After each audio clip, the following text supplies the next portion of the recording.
Welcome to Normandy, everyone.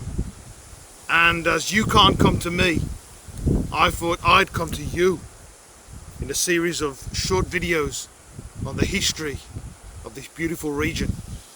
Now today, I'm going to tell you about the story of Rollo, the Viking warlord and Normandy's founding father.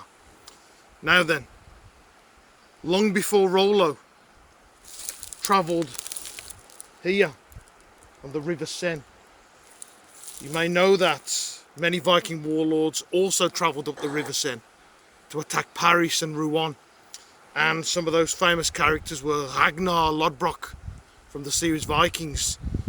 Bjorn Ironside attacked there 20 years later. Hastin, Godfried, Siegfried are some of the warlords that attacked this area. Now, by the time Rollo got here in the early 10th century, this part of Normandy was already given up to the pagans, and one French bishop complained to the king that he needed another seat or a see because there were no more Christians to preach. So when Rollo arrived in the year 911, it was a famous year for Normandy, and the foundation of Normandy was actually based on a Viking defeat. Yes, everyone.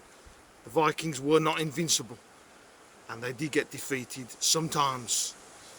Now, on this particular occasion, there's a city just southwest of Paris called Chartres, a famous cathedral city, and Rollo attacked it with several thousand Vikings. But the city put up a strong defence and thwarted the Viking attacks to take it. Now, by July 911, the French sent a relief force to relieve Chartres, and the citizens of the city were so galvanised by this relief force that they decided to attack the Vikings outside the city walls. And the legend states that they held the great holy relic of Saint Marie, and they attacked the Vikings, and in this battle the Vikings was forced to retreat and surrounded on a small hilltop just outside Chartres. Now, in this desperate situation, Rollo devised a cunning plan to escape, and on that night he ordered 7 men to stealthily creep into the French camp and sound their Viking horns, and they did, and it caused mass panic in the city and outside, thus allowing Rollo to escape back to the River Loire. And when Rollo got back to the river, he fortified his position and sailed back down the River Seine towards his capital Rouen.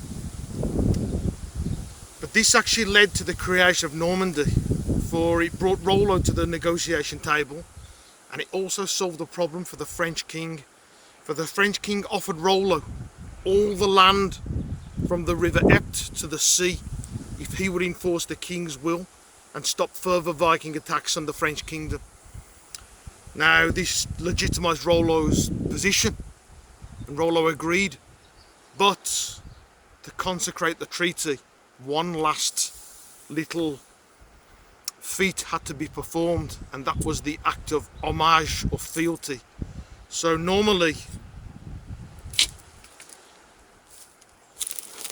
you would have to embrace the king and kiss the king's foot, and then the treaty would be sealed. But Rollo, that huge Viking, he kiss a king's foot? No.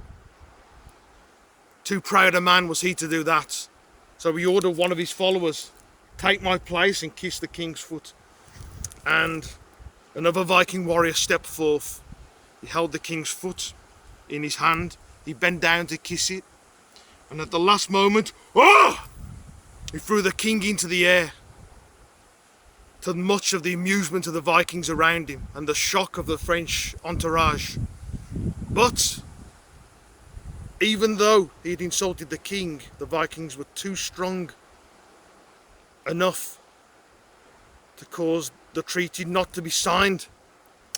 And that day Normandy was created, and Rollo ruled over it as, not as many you know as the Duke of Normandy, but as the Count of Rouen, the Roujarl. But that is a story for another day. I hope you enjoyed that video, everyone. And until the next time, don't lose your head.